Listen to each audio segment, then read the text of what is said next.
On attendait un avènement, c'est finalement une nouvelle désillusion pour Nikol Pachinian et une grande partie de l'opposition en Arménie.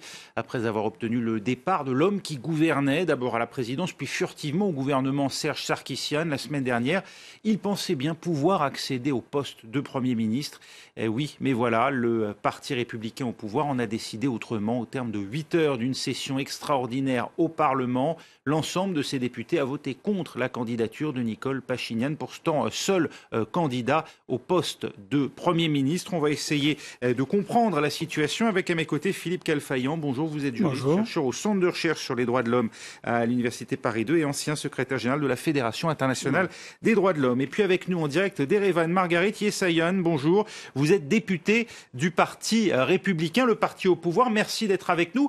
D'abord, expliquez-nous pourquoi avoir refusé aujourd'hui de voter en faveur de Nikol Pachinian au poste de Premier ministre.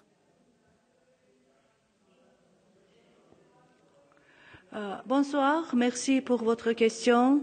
Merci car vous voulez expliquer la situation en Arménie. C'est une situation plus importante et plus intéressante parce que si aujourd'hui notre fraction votait pour Nikol Pachinian, c'est-à-dire qu'au Parlement d'Arménie, nous n'avons pas l'opposition. Tout le monde au Parlement était le pouvoir. Mais ce n'est pas possible. Et pour ça, notre fraction et nous tous, nous parlons avec Pachinian et nous disons que viennent s'asseoir avec nous aux tables rondes pour parler sur cette situation, pour trouver les solutions, parce que nous sommes prêts pour trouver la solution, parce que le peuple arménien qui va voir Nikol Pachinian Premier ministre d'Arménie, il doit dire tout ce qu'il veut. Mais la Constitution nous donne les droits pour cette situation. Et pour ça, c'est très important que Nikol Pachinian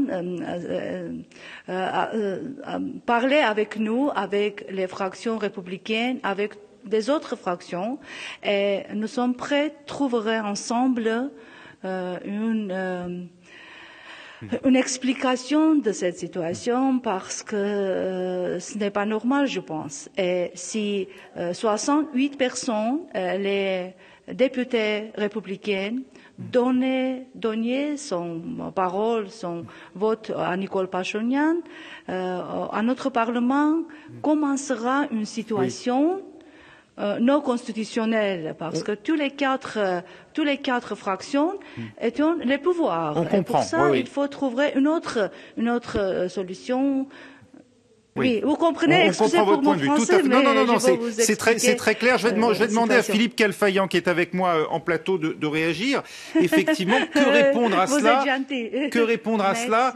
Il n'y avait pas de vote automatique pour Nikol Pachinian. Sinon, c'est vrai qu'il n'y a plus de démocratie au sein du Parlement. Ces partis, ils ont été élus à l'occasion des dernières élections législatives. Comment contraindre les députés de la majorité au pouvoir de voter pour le leader de l'opposition, seul candidat?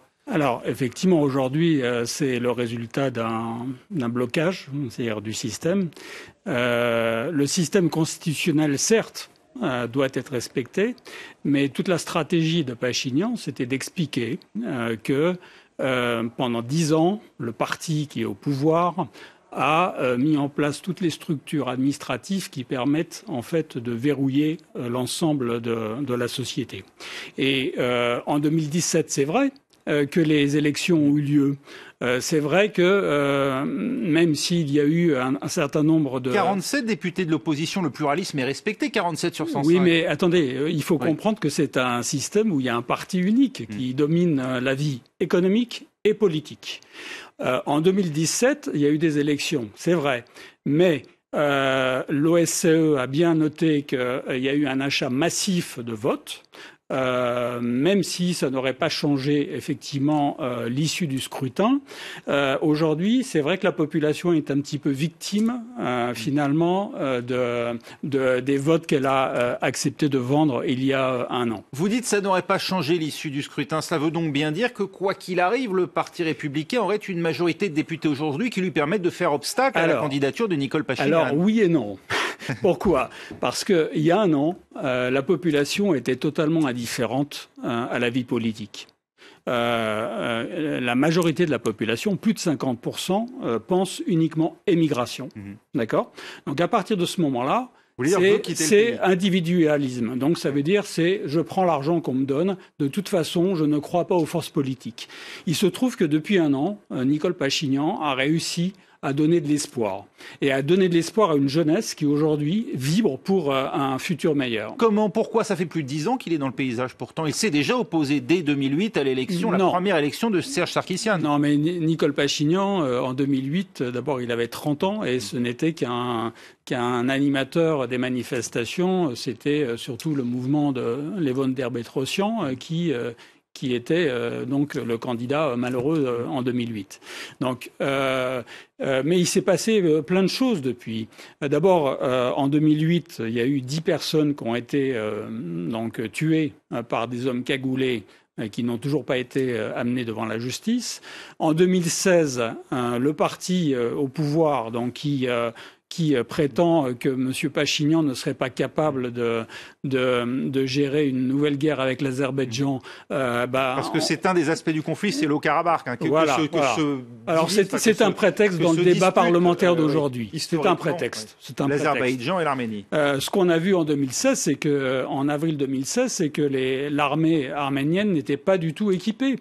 Alors que quand vous comparez les forces de police qui sont descendues dans la rue il y a une semaine, elles ont un équipement ultra moderne. Donc vous voyez toute l'ambiguïté de ce parti au pouvoir qui prend prétexte des menaces de guerre, alors que sur le plan intérieur, ils sont très bien équipés pour réprimer toute opposition. Marguerite Yessayan, ce qu'on a du mal à comprendre, vu de l'étranger, en tout cas vu d'ici, vu de France, on a entendu Serge Sarkissian au moment de son départ saluer d'une certaine manière et reconnaître la légitimité de ce mouvement populaire. Et donc on avait senti effectivement le parti populaire au pouvoir prêt à négocier. Et là, ce soir, on assiste à un blocage, au point d'ailleurs que Nicole Pachinian semble, lui, refuser de négocier autrement maintenant que sur des bases qui permettent la disparition de ce parti au pouvoir. Il le dit, il faut bloquer les rues. Ça veut dire que une nouvelle rencontre du Parlement dans une semaine, est-ce qu'elle peut encore permettre de restaurer la paix civile, d'après vous ?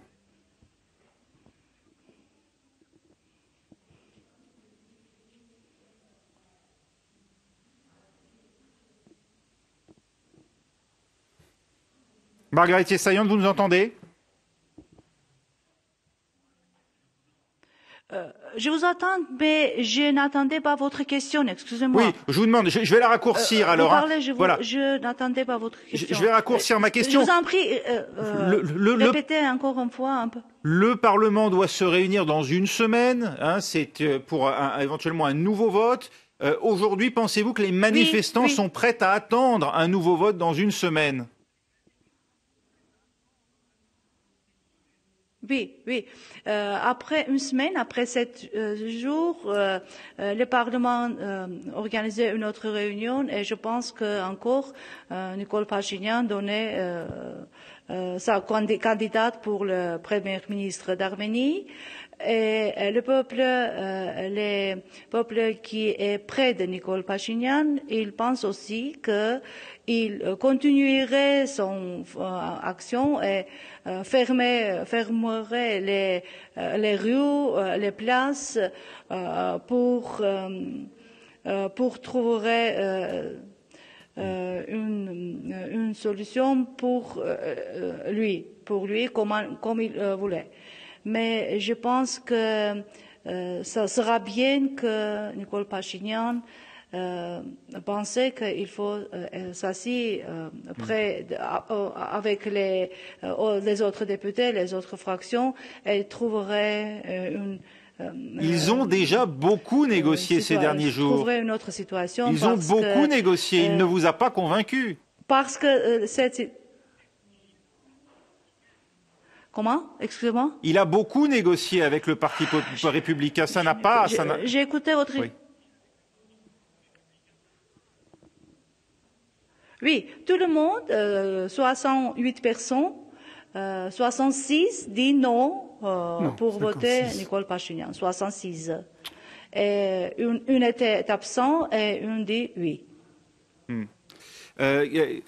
Philippe Kalfayan, aujourd'hui, Nicole... Alors d'abord, il faut constater qu'il a réuni 45 voix sur le vote aujourd'hui. 45 contre 56 et non pas 66. Oui, contre 56, mais enfin, si on fait le compte de l'ensemble des voix de l'opposition, c'était 47. Je vous entends. Donc je posais la question là à Philippe Kalfayan, Margaret Yessayan, je posais une question à Philippe Kalfayan, je l'interrogeais sur le résultat. Ça veut dire qu'il n'a pas fait le plein des voix de l'opposition. Non, parce qu'il y a une voix d'un parti de l'opposition qui a fait défection. Et il l'a annoncé d'ailleurs à la tribune, c'est M. Vartagnan.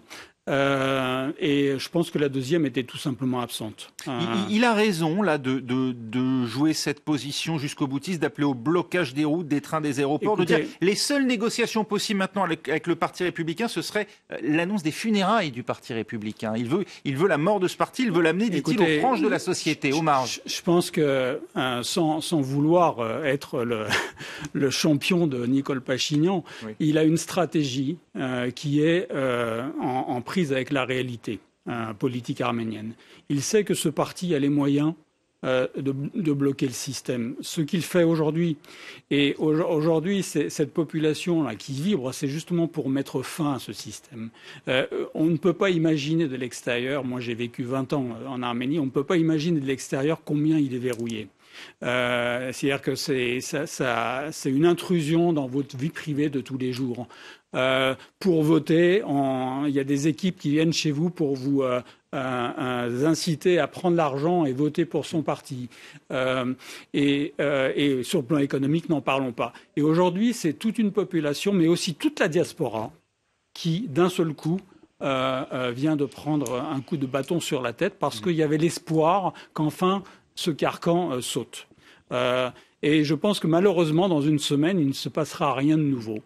Parce que le parti républicain est majoritaire. Et donc, si ils veulent faire le blocage, ça sera le blocage. Margaret Yessayan, pour l'instant, il n'y a pas eu de violence contre les manifestants, pas d'intervention de police. On a même vu un moment l'armée. Est-ce que vous... Oui, est-ce que vous pensez-vous que ces manifestations vont rester, que le pouvoir va continuer, va laisser les manifestants continuer d'occuper le cœur d'Erevan, la capitale?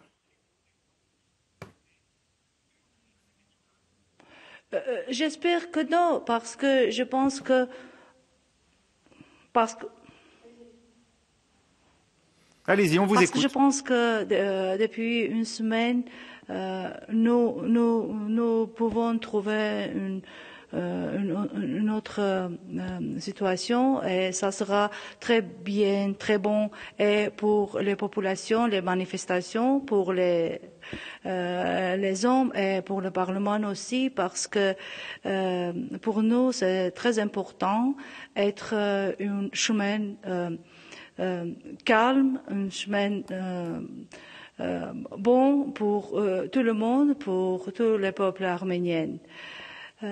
Et c'est aujourd'hui pour nous si important, plus important, parce que tous nous pensons que il faut plus vite trouver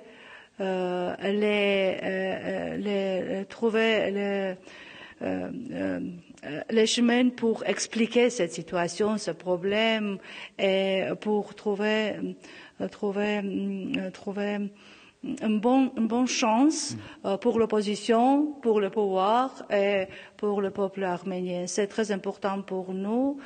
Et j'espère que nous trouverons les solutions. Merci Margaret Yessayan. Philippe Kalfayan, quel rôle peut jouer l'armée? Parce que voilà, on s'interroge. Non, écoutez, l'armée, par la voix d'ailleurs de son ministre de la Défense, a dit dès le départ, et qui ne souhaitaient pas qu'une goutte de sang soit versée d'un Arménien contre un autre Arménien. Donc je veux dire, et j'espère qu'ils vont rester sur cette voie-là. Mais en réalité, bon, tout ça, j'ai suivi tout le débat aujourd'hui. J'ai suivi, non, la Russie n'a rien à voir dans tout cela. Elle n'a rien à voir parce que il y a ni Nicole Pachinian, ni aucune force politique en Arménie ne remettent en cause l'alliance stratégique avec la Russie. Et comme Pachinian d'ailleurs l'a répété aujourd'hui, et c'est vrai, il n'y a aucun des pays occidentaux, en tout cas qui sont aujourd'hui en position de médiateur, par exemple dans le conflit Karabakh, ne souhaite que la région soit déstabilisée. Et personne ne remet en cause en plus le contrôle de Moscou sur l'Arménie. Non, mais ce qui n'est pas dit dans tous ces débats, parce que je les ai suivis un après l'autre aujourd'hui, c'est que les cadres de ce parti qui sont au pouvoir ont tellement d'intérêts qui sont en jeu, des intérêts personnels. Ils ont aussi des cadavres qui pourraient ressurgir en cas de changement de pouvoir. Vous voulez dire, ou au sens propre? Ah non, c'est au sens propre. Donc il y a des craintes pour ces gens-là, effectivement, d'avoir une transmission de pouvoir, parce qu'ils sont passibles d'être passés devant la justice. Oui. Donc ils sont acculés. Donc ils cherchent à se perpétuer au pouvoir. Exactement. Merci beaucoup, Philippe Kalfayan, d'avoir répondu à nos questions. Merci aussi à Margaret Yessayan qui était avec nous en direct d'Erevan. Restez avec nous, à suivre dans un instant un nouveau journal sur France 24.